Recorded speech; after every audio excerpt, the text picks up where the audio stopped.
So given that we're on the anniversary of what Nixon did, we've got pretty much everybody on X and other places, they're talking about how Nixon took us off the gold standard. And I think we should at least do some effort to dispel that as being the thing. You and I have been having these discussions quite a bit outside, but I think it'd be fun to have a conversation on the show today about what really has happened in the past in this country history, being your great subject here, Lucas. And so hopefully you can enlighten us a bit. On the screen I've got a picture of the money from, this was the Civil War, right? Like this was what Abraham Lincoln started creating as an alternative form of currency. It is. It is indeed. It is the greenback, and you can and see and why. the bottom, right? That's what we see here on the bottom. This is the green part of it. Yeah, and you see why it was called the greenback, because the front was printed in black ink and the back is printed in green. And this was true. I mean, remember when the Bureau of Printing and Engraving started to change up um, the graphics and the design of the dollar, $5, $100. I think they started with the old Ben Franklin back in the early 2000s. But in when I was a kid, I remember that there still was a green and black side to our quote unquote dollar bills. But this is a very early version of it. They're also really big. Um, they're they're not they shrank them up throughout the years. But yes, Abraham Lincoln, 1861, 1862, there were massive airdrops of printed currency, and this is what they printed, and they were used to pay the Union soldiers, and they gained popularity. And they piggybacked on a national banking system, and that is the national banking system that is behind the Federal Deposit Insurance that we have backing all of our banks, our deposits in our banks today, and sort of is the blood that holds our banking system together today. Well, and the fascinating thing about these greenbacks, as they were referred to, is that they were printed on demand locally, right? So they would ship out the printers, and they would also move these around via strong boxes over what carriages and across the railroads. Yeah, so yeah, the government, rather than just be printing dollars and sending them everywhere for people to rob trains and steal, banks that were incorporated into the national banking system and off the state banking systems would get a printer, and so they would actually do their printing there on hand with regards to the amount of gold and silver, depending on whenever those were legal as the specie for the backing of the greenbacks. They would print them on hand. I was just in Folsom, New Mexico a couple of weeks ago at a museum there, and they had greenbacks that had actually been printed there, and they had the printing machine from the bank in Folsom, New Mexico. And mind you, Folsom, New Mexico is not today a large town and never was a very large town. So it wasn't just the Philadelphia, Denver, St. Louis, Chicago massive. Is this the one, the Folsom Museum? It is. Good. Thank you for pulling that up. Well, if anyone is interested in New Mexico or Western history, the Folsom Museum is worth the trip. And if you can't drive and you're on Facebook, and I can't believe I'm recommending Facebook, but the best historian that exists in the state of New Mexico, who tells the best stories and knows more about pioneer history, is runs the Folsom Museum account, and his name is Matt Doherty, and he is incredible. So I was actually driving by because I wanted to meet the infamous Matt Doherty, who is a walking or not a walking. He's a living, breathing, just unbelievable repository of Old West lore. So, but yeah, they have and you can probably see it on that east aisle.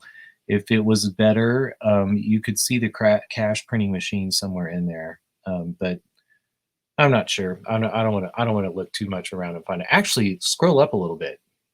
That might be it right there. Nope, that's a cash register. So, but they have all sorts of um, cool things in that museum. Folsom Museum is also the site of the Folsom. The Folsom.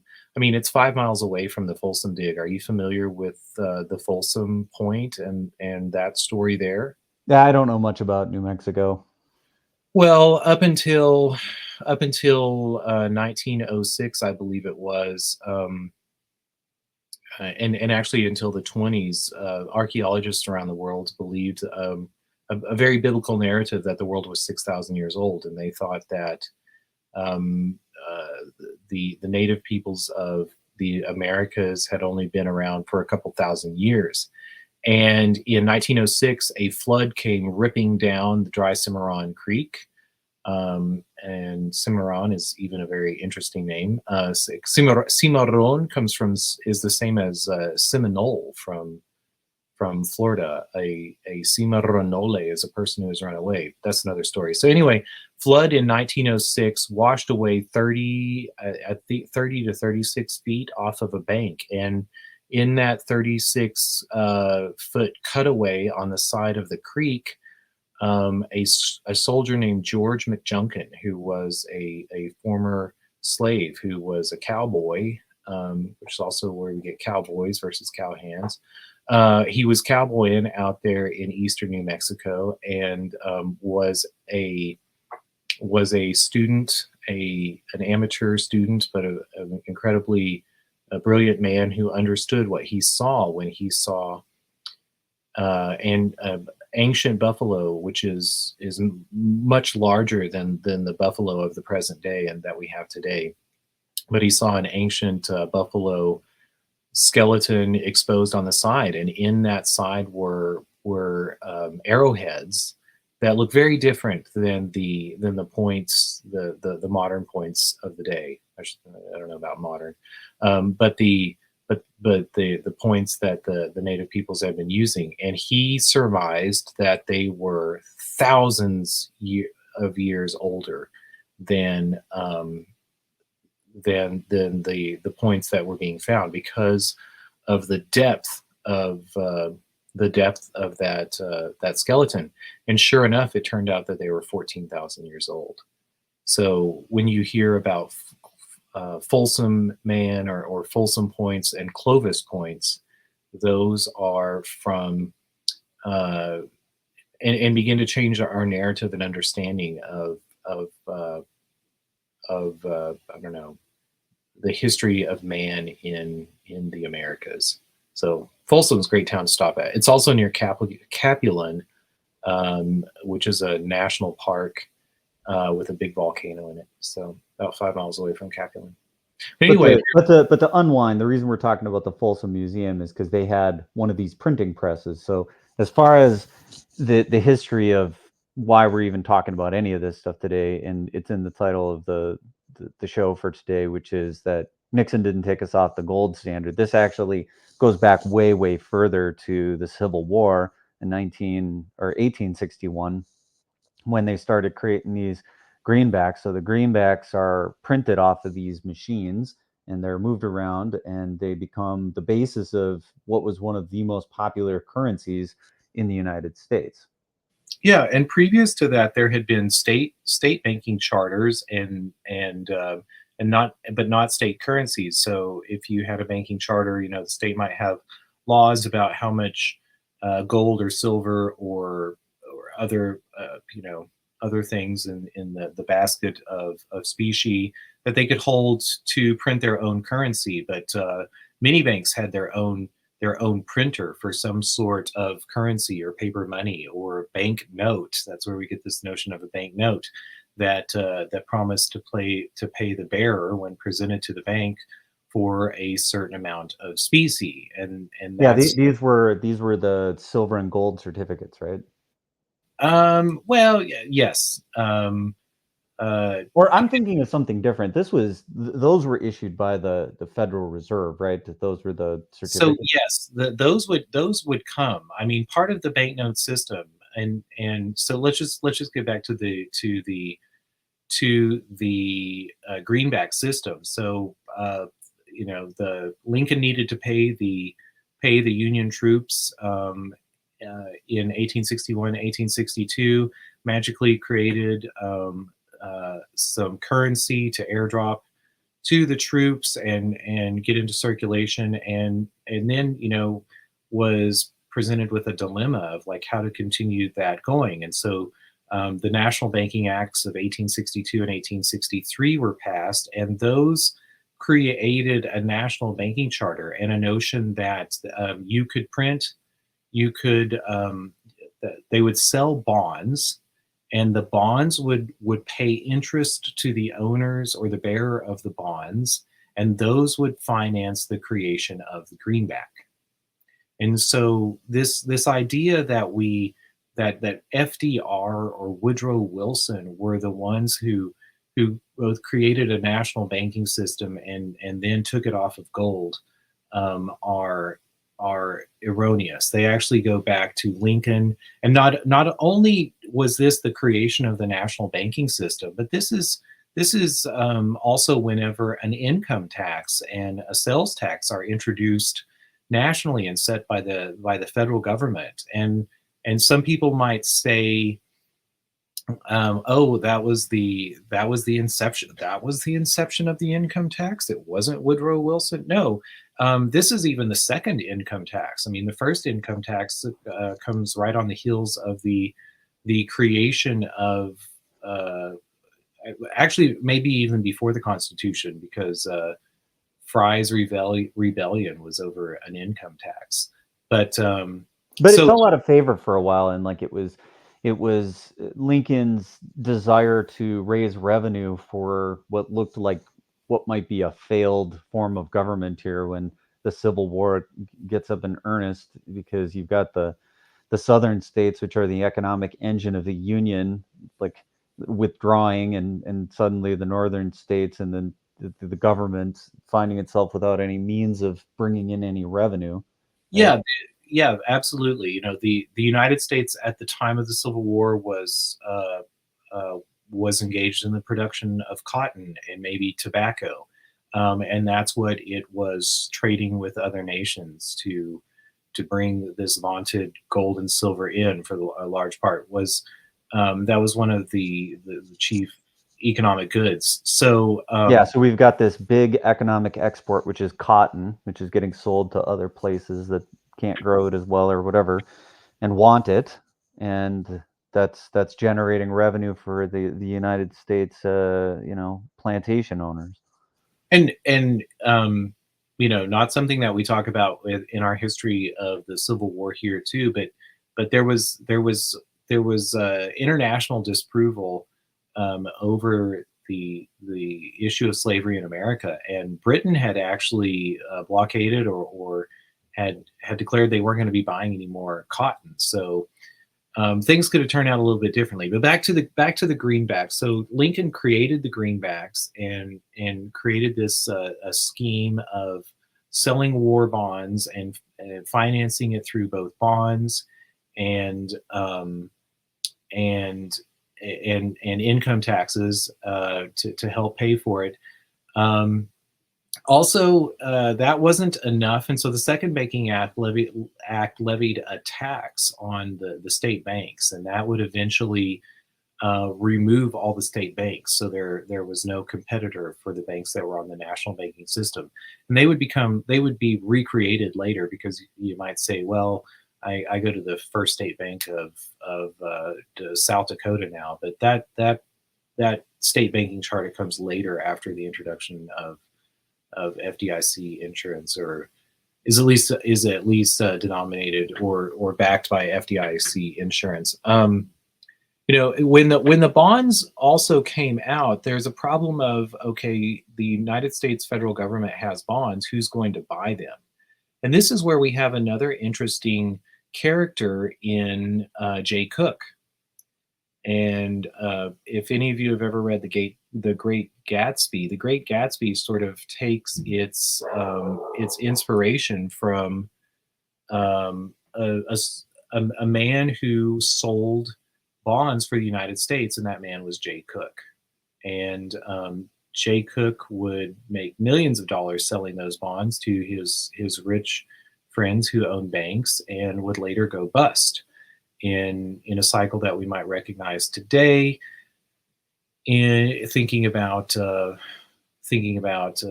various bubble and bust cycles that we have seen.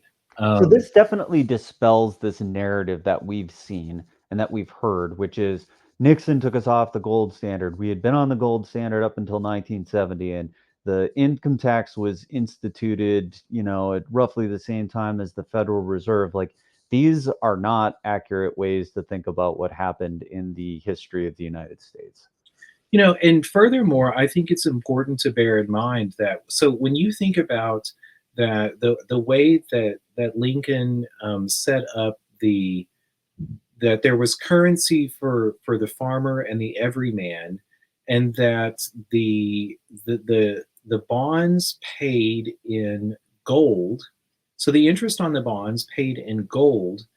You begin to see also that that also the national banking charter was making private banks, and not only private banks, but private banks that had access to gold, while everybody else who was participating in the economy only had access to the currency.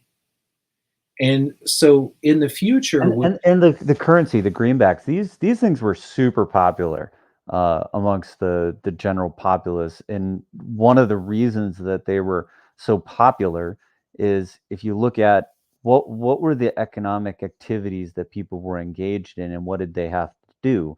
So at the same time that these things are happening with the creation of greenbacks and the issuance of war bonds and the fighting of the Civil War, you've got these massive parcels of land that are given out to people in the Homestead Act, and people are going into debt. And the reason they like the greenbacks is because they're inflationary. If you're borrowing money and you have a means of production, right? You have some way that you can get money, then you want the currency to be worth less over time because it makes it easier to pay the loan back. absolutely great point, Grant. And the inflation of it was something that was, people talked then about hard or soft money, and it was farmers and agricultural people who wanted that softer money and wanted an inflationary money, because they were going to be taking on debt and paying off land that not only that the federal government was also making money selling this land that they had in some ways bought in the Louisiana Purchase, and also acquired from the war with Mexico in 1850. And that's different from today, right? I mean, in today's United States, we don't have as many people farming. Like, this is not the principal activity. So, when people think about the type of money that they might find desirable, right?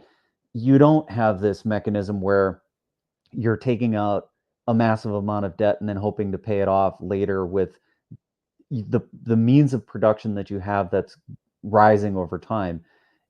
What people have is like some service that they're doing for a company, and their wages are relatively fixed. So inflation tends to work against what most people are doing because their wages don't go up over time. Like, their means of production doesn't rise normally. And so inflation tends to hurt. Whereas when people were mostly engaged in farming and they were producing off the land, if the price of the goods that they were producing off the land was going up over time, then the relative value of their loan is shrinking. And so they're getting wealthier over time through inflation. But that is the opposite in today's world. Well, and you also think about the amount of debt that an average person can take out is going to be a lot less than, I mean, think about what private equity companies are doing. They are borrowing a massive amount of debt, and using that to go out and buy companies and sell them off. Like this is something that Roaring Kitty uh, the stonks holders over on Reddit begin to understand and see and see how financiers were taking advantage of an inflationary system because they understood how powerful buying debt and doing something with that debt could be. This is also what's happening with Japan. We talk about the carry trade. You know, it means that there are people who understand that the interest rate of the United States can be different than the interest rate of a foreign country, and you can take out debt in one currency and go to another country or a place that has another currency and swap it for money there and engage in commerce or give out loans, um, uh, whatever it may be, and you're actually making money in the almost free money that's produced, the free amount of dollars that are produced by the creation of debt here in the United States.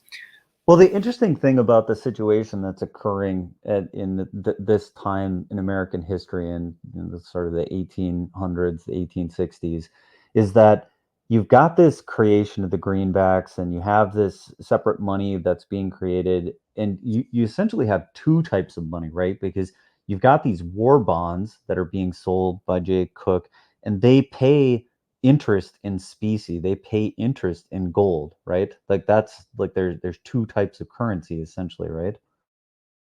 Yes, and that might not sound sustainable, but when it becomes unsustainable, you have a crash. You create more dollars. You give more of those dollars, or you create more greenbacks. We end up calling them dollars later, but you create more greenbacks or more of the currency, and you pay off the accrued debts to those financiers first. Maybe you foreclose on some of the currency debt holders, but you just end up making more currency, and the bondholders can buy more things or buy more debt, and that's how the system works. And I think it's also important to begin to understand this. So part of our narrative of the Federal Reserve, and the Federal Reserve will come into play, although it's coming into existence by the creation uh, of larger and larger banks that are becoming too big to fail. J.P. Morgan, top of the list, and New York banking, the center of banking that is New York. So before it's codified into law or understanding as the Federal Reserve System, what the National Banking Acts are doing is creating a private banking system. And the narrative of the Federal Reserve is that they call themselves private, but they're not. But what maybe we should understand is in terms of who's in control. Because when we talk about the gold in Fort Knox or the gold in the New York banks, go back and think about who is being paid out in the gold reserves. It's the purchasers of the war bonds. And so the gold that we end up holding on to becomes their gold. And that becomes a problem. And this is why the creation, the actual the nominal or the actual Federal Reserve Act under Woodrow Wilson becomes about the United States promising to back the debt because they don't have gold to give out anymore. And that's very important to understand with regards to this notion of, again, Nixon didn't take us off the gold standard. We didn't even have any gold left. The gold was already owned by private institutions, and we had just been now and by 13, I'm not sure, 1911 or 13, somewhere around then is when the Federal Reserve Act is. We are just borrowing that gold from 1913. We're borrowing that gold from private holders, and ostensibly they're actually in control.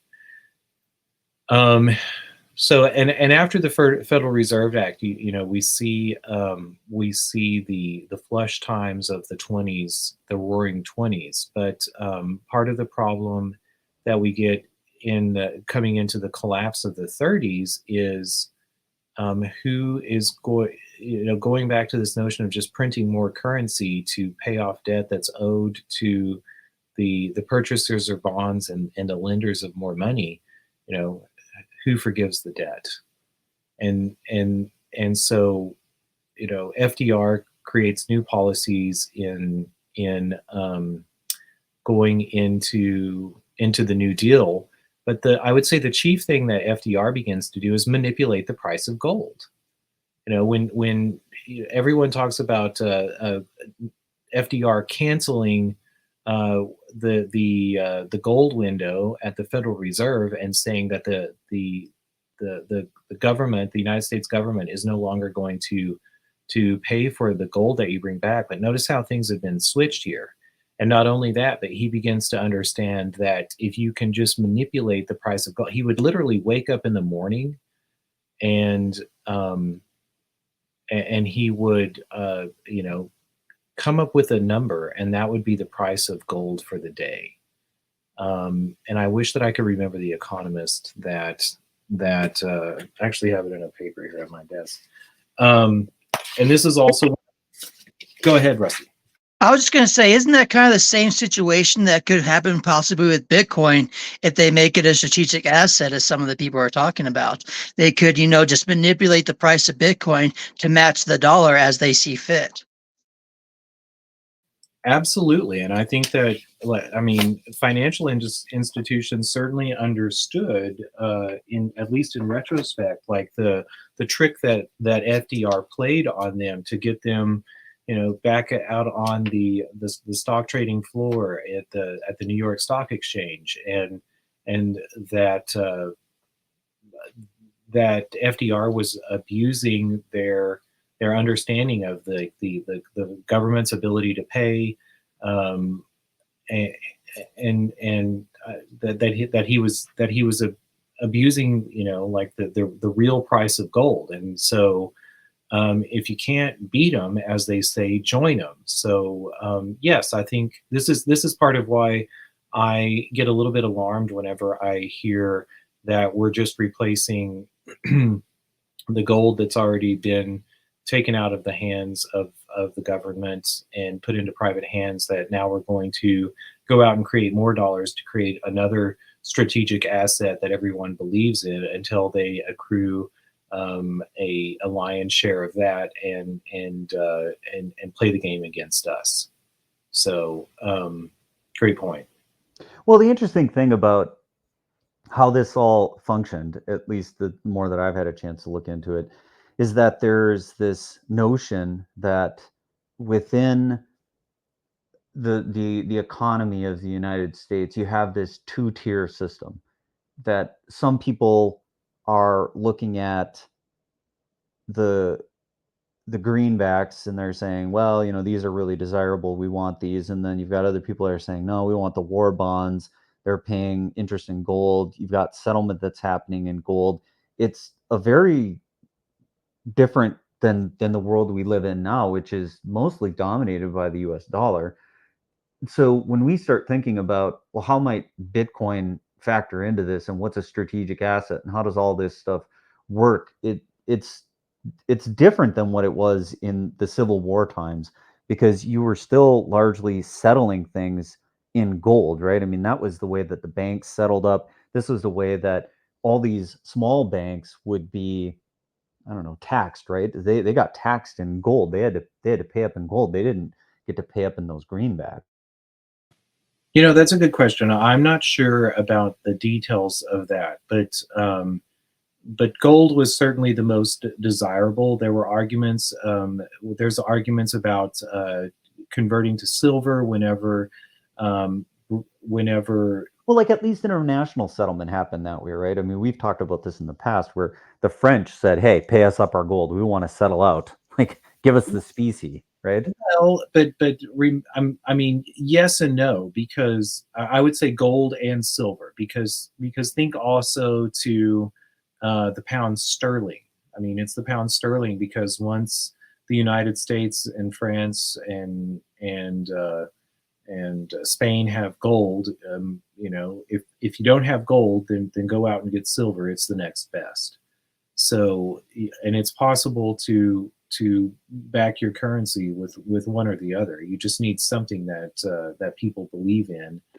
Yeah, this is the general basket of what we would call specie, right? It's these metals that are generally accepted as a hard money, the real basis of how accounts would get settled up. It doesn't mean that there isn't currencies that are based on debt and based on the fractionalization of these metals, but like when you look at what were people trying to amass, who had the real wealth, it was the people who were holding the metals.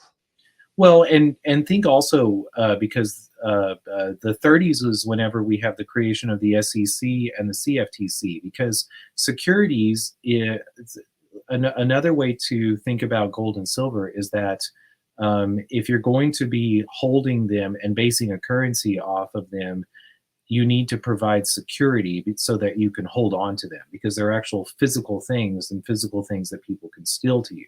Thus comes the understanding of the concept of securities and the securitization or creating a currency or financial instruments that are based off of something that you have secured. And this is part of why sometimes I say that that securities rust and commodities rot, because commodities are something else that you can base a currency off of, but it behaves very much differently. Like you can hold on to a security, you can hold on to gold or silver in a vault forever and maybe go like give people a glimpse of it to promise them that you still have it there and give them the FOMO, of thinking that one day they'll get their hands on it. But commodity, you've eventually got to needs to be used, or it's harder to maintain that narrative of possible use in the future. By the way, I put George Warren. George Warren was the economic advisor to FDR, who advised him and sat by his bedside and would hold a chart up, and FDR would point to the different price of gold. Oh, wait a minute! Look at this. There's no article here, right? Well, click on the one below. Did you mean for George? Yeah, okay, maybe it was this. There you go. I was going to say. I thought maybe you had an opportunity to have you author a page. Oh, by the way, Liaquat Ahmed, as I see this, Liaquat Ahmed has one of the greatest books. I believe it won the Pulitzer. It was called The Lords of Finance, and it talks about, so because something's going on here with the Great Depression. It wasn't just a Great Depression in the United States; it was throughout the world. And what had happened was the gold that was supposed to be flowing around the world had been accumulated by financiers. There was none to continue to pass around the world. And in the backdrop of this, as we begin to understand how nations how they build their currency on a basket of specie, you can also begin to understand colonialism and why Germany was so desperate to engage in colonialism. And I mean, like they have the Boer War down in South Africa and et cetera, et cetera. But part of the problem of making life cheaper and a better life for the citizens of a country, some Western colonial nations were able to offset the fairness of trade in their own nation by taking from other nations. And the United States was able to take from itself for quite some time because we had abundant lands in the West that had been taken from native peoples, quote unquote, bought from France and won from Mexico. But the UK and France and the Netherlands and Spain had many colonies around the world, but Germany was late to the game. They were a little high-minded and moral, and so they were gold poor, and so that would be part of the conflict that would lead to World War One, and then the reparations that were demanded by France and Germany, that were unforgiving, would lead later to World War Two. But coming out of World War II, the United States was holding on to a lot of the world's gold, and mind you, again, like remember, the United States is you can hold on to other people's gold and tell them, well, I'm securing it for you, and this much is yours, and if you need to come check on it, be sure and let me know whenever you want to come take a peek in the vaults. Just don't take it out of the vault, because we have all these promises that are stacked on top of it. And so that was partially the state of the world coming out of World War II, but exacerbated by FDR's Lend-Lease program, in which the countries, the allies in Western Europe going into World War II, we said, well, they were already out of money to begin with for World War One. So instead of selling them arms, ships, planes, munitions, and food, we'll lend it to them, and then we'll figure out what they owe us later. And when we figured out what they owed us, what we decided to do was put them on our currency and promise to them that we would put them on the dollar, and that we wouldn't inflate the dollars that we were handing out to them beyond what the gold reserves that we held in the United States were. And that brings us up to what happened with Nixon. So again, the narrative that you hear all over. And because this is the reason we're talking about this today is because the anniversary of that was recent, right? Like the Nixon took us off the gold window, like what, 2 days ago or yesterday? I think yesterday. I'm not sure. You might look up the Nixon Shock on Wikipedia as we move into this part of the story. But yes, so what ends up happening in the late 60s, and also, mind you, as part of the dealings for the creation of the international exchange monetary system that was denominated in the dollar and held at a conference called Bretton Woods, we gave we gave a bill to the United Kingdom and said, this is what you owe us, and we're going to seize. We're going to seize India. We're going to seize your railroads. We're going to seize the lands of the crown. August 15th. There it is. So it was yesterday.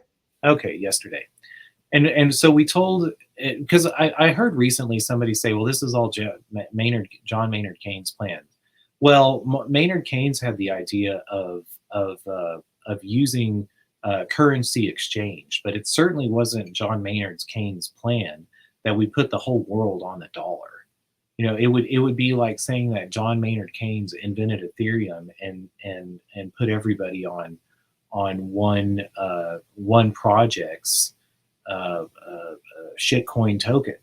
No, John Maynard Keynes wanted to have an international exchange system that was based on something called the Bancor, and the Bancor was to be awarded according to how much countries had invested in the World Bank. And this is where we get the World Bank and the IMF. And countries were supposed to invest surplus of their economy into the World Bank.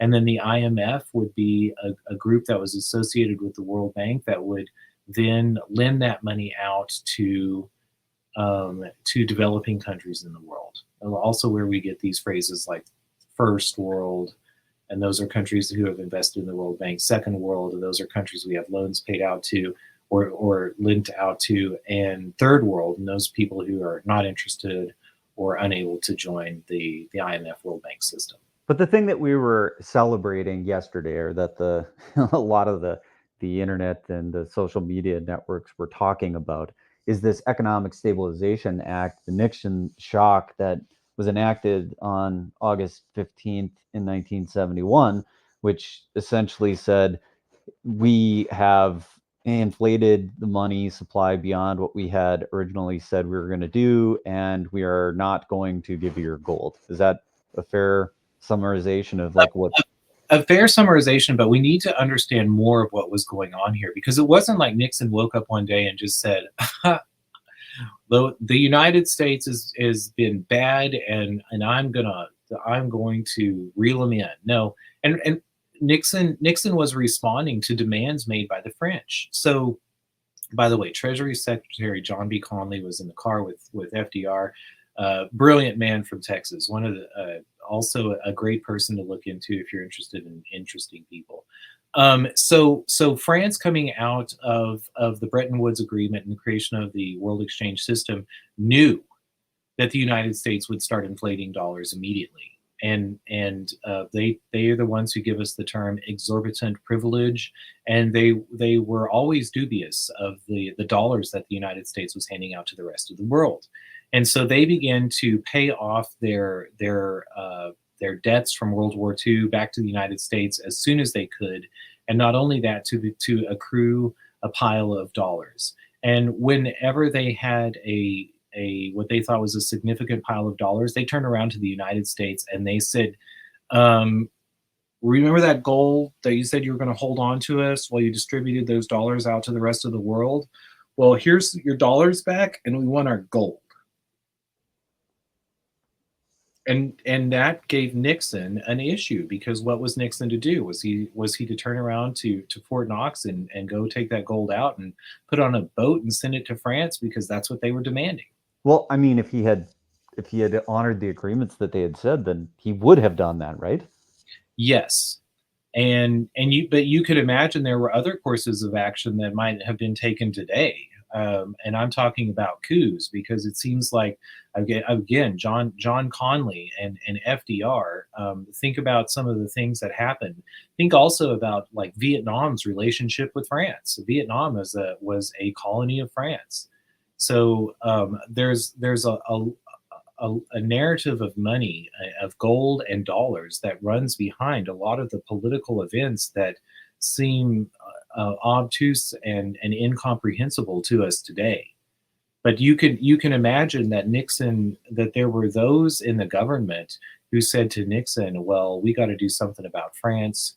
We need to be twisting arms or doing whatever we have to do to change to get them to continue to toe the line and to stay on the United States dollar. And if that didn't happen, there were certainly those who wanted, and it certainly began to happen later on. So to put this into broad perspective, the United States has had a variety of currencies. You know, in the early days, we had these private banks, and they were issuing their own currencies. And as you traveled from state to state, you had to swap monies around. Then we had the rise of the greenbacks and the treasury notes. At the same time, you've got gold and silver being used to do things. And it's not until later that like this dollar becomes so ubiquitous and so popular, right? And even that, as we see in 1971, there's this point in time where the dollar, which had been claimed to be a hard form of currency, essentially got rug pulled. You know, if we were to put this into the parlance of the crypto world, right? The Nixon shock was kind of like a rug, right? Because it was understood that these paper notes that were being passed around were going to be redeemable for gold and silver. And this ended when Nixon said, nope, we're not going to do that. And that was the big rug of the United States dollar, right? Absolutely. It was certainly a rug pull. And but I think it important to when I think of Nixon, I think of an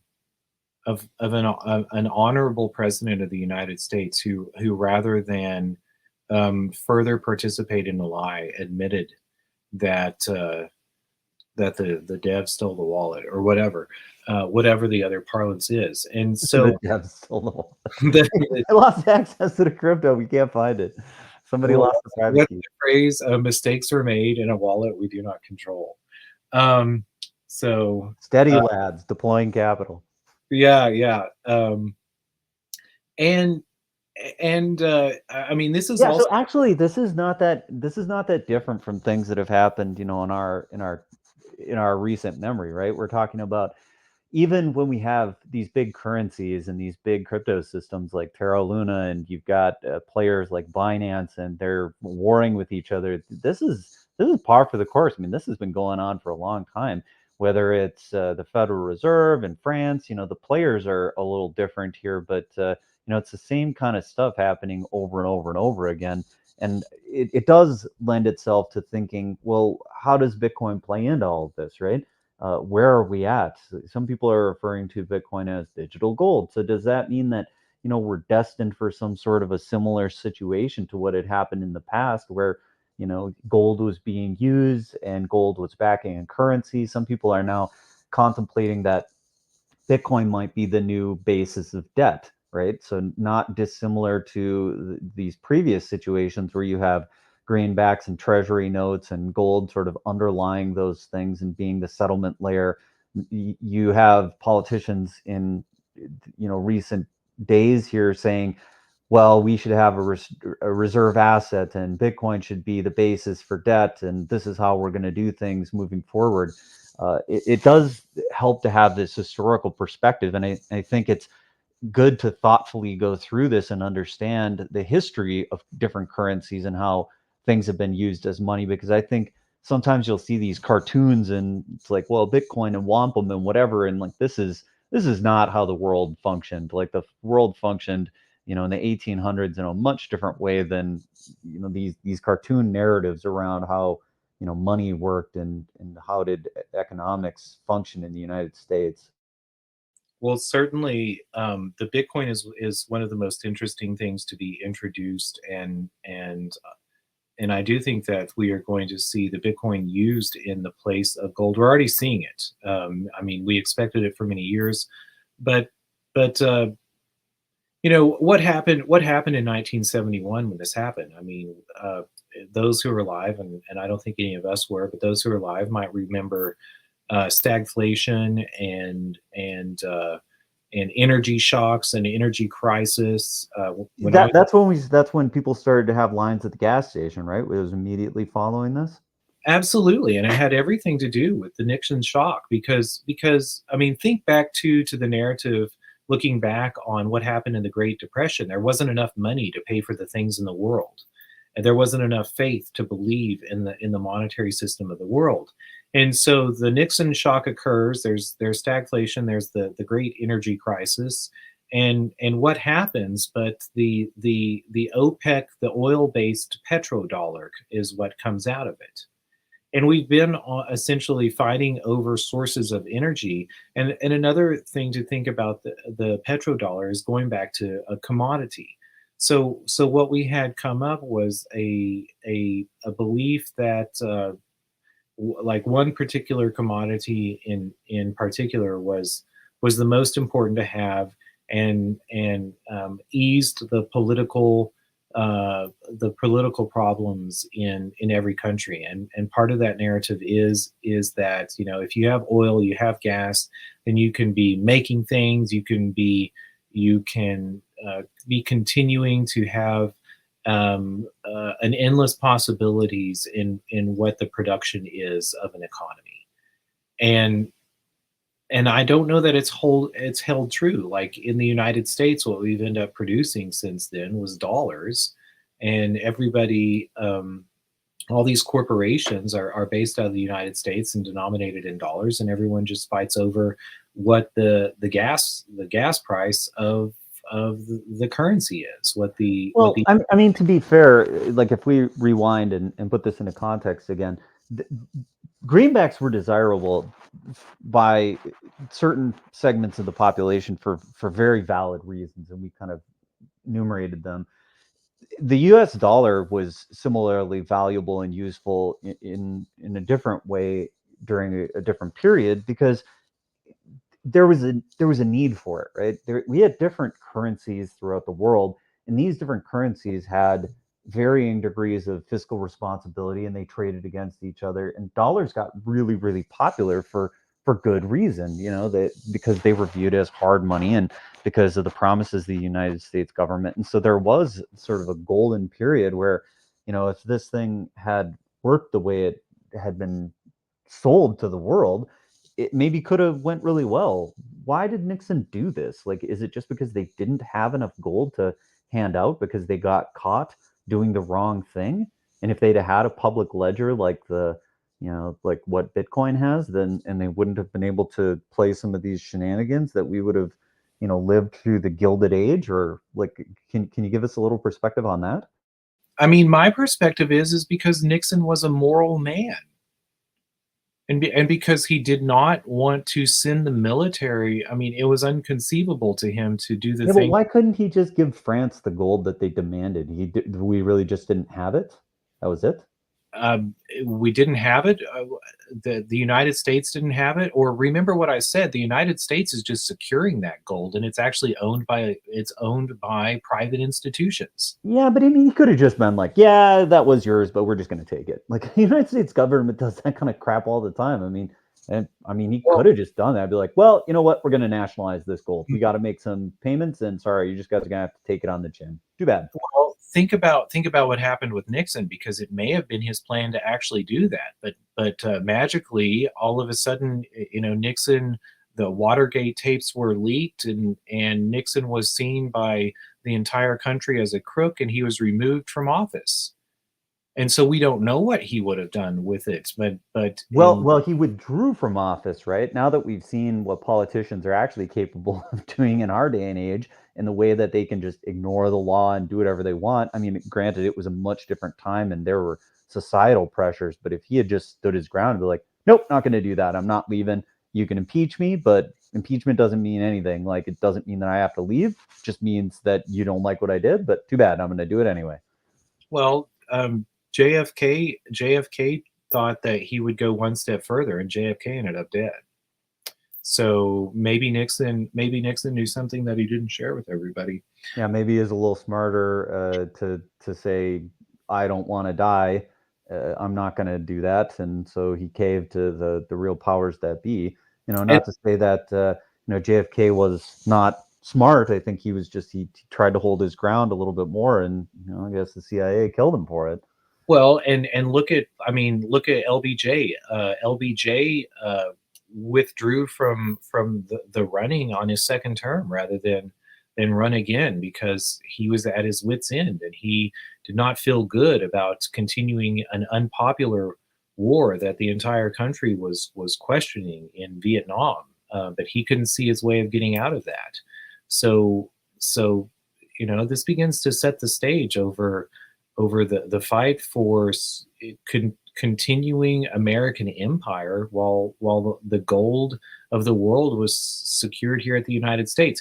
You mentioned Bitcoin is we mentioned what the world might look like with Bitcoin, but the one thing that's massively different about Bitcoin than gold is the United States is incapable of holding that Bitcoin here. And Well, wait, go back to that. What do you mean the United States is incapable of holding Bitcoin? well, if Bitcoin is sold to a private company, um, the company can leave the United States. Part of the way that we've kept the global headquarters of world corporations here in the United States, it was before they were dependent on cashing out on some security. It was always held here in the United States, and we continue. Right. Yeah, we had this currency controls and border controls. Like, there's not the ability to just walk out of the United States with $25 trillion or $25 billion.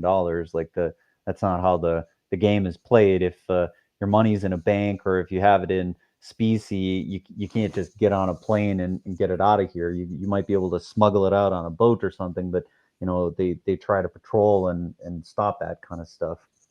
And so this is what worries me when I see the likes of large financial institutions starting to buy Bitcoin, because it's one thing for nation states who are organizations that are bound to a piece of land in the world, but it's a whole nother thing whenever all of a sudden companies that are operating in a organizational structure that has assets and an ability to communicate and work all around the world can pick up and be based out of wherever they want to be based out of.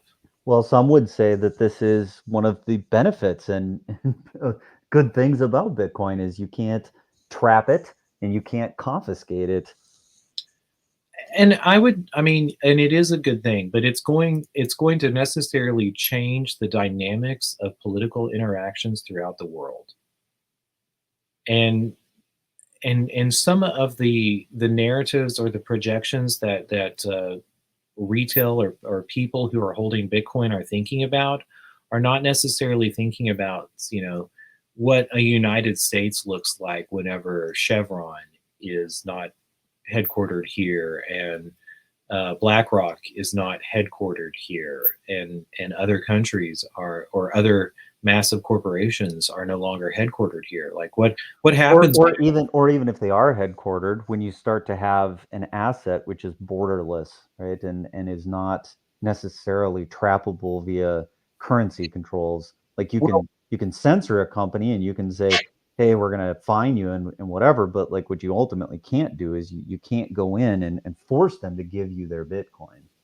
well, they the part of the international rules-based order that I say with scare quotes is that various countries of the world will give up their citizens for extradition. What happens when, because we mentioned once the shadow banking system that arose as the United States tried to clamp down on the various banks after 9/11 and to get a look at the accounts of all the holders in banks like Switzerland and Paribas in France and the rest of the banks of the world. What happened? There were banks that popped up in tiny islands like Nauru, and the notion was they weren't going to give up any body of a person that was there. You'd have to come take them by force. This is whenever extraordinary rendition pops up in the vernacular of the United States and the United States military. So so maybe that's the prototype for what we're moving into with Bitcoin. Is you had these Cayman Islands and these offshore accounts, and like that was the impetus was to make monies put into places where they couldn't be confiscated, that they could be borderless and whatever. And now we actually have like a system that just wholesale embraces that and says that this is one of the foundational properties of how it works. Yes, and but we're also going to see a I don't know. It will be interesting to see how like diplomatic concepts of extradition and force work, because if you can take a person and that person and that person holds the key to a vault of Bitcoin, or I mean, like you say, some people might say too, well, you could never get the seed phrase out of me, or you could never get that information out of me. Well, what we don't know is what we don't know. Like, are we going to start seeing nations begin to move their wallets of Bitcoin to prove that they have access to them? Is that going to be part of the system? I don't know. But it's going to be from a purely technical perspective, like I could at least lend a little bit of light in that situation. You don't have to necessarily move the Bitcoin to prove that you have it. What you need to do is prove that you have the private key, and there's another mechanism for doing that, which is to sign a message timestamp so that it shows that you control it now. And that means that if you control the private key in the right way, and that shows that you own or can control certain types of coins, then that would prove that you have the correct custody. And that situation is exactly what's been missing from a lot of the audits that have been done of various custodians in the world of crypto, is that they haven't had to do these proofs to say that they actually have control of what they're claiming to have control of in the custody situations that they've had. Well, that's interesting, and I think we're going to we need to be aware of that, and every as a whole expect that from any institution that claims to be basing its currency or its account of value on some sort of crypto. Yeah, we're definitely going to have to demand those types of ceremonies, but we're kind of at the top of the hour. Did you have any closing thoughts? None. I not anything else that I really want to add. I really enjoyed delving into this. I think Nixon is. I think the narrative that we have of Nixon as being a crook and being the person who took us off the gold standard is incredibly wrong. I think he's somebody that bears looking into, especially whenever you start thinking about him opening up trade with China and some of the policy actions that he was taking. That we pivoted away from after he was removed from office or forced to abdicate the presidency. So I think Nixon was. I think he had too much morality and was looking for a kinder and better future. And I hope that we pick up some of the things that he put down instead of continuing to engage in the Lend-Lease Act, which is to lend weapons of war to the rest of the world and demand payment for them after we've taken over some country somewhere. So enjoyed it today, and happy Friday. Have a good weekend. We'll see you next week.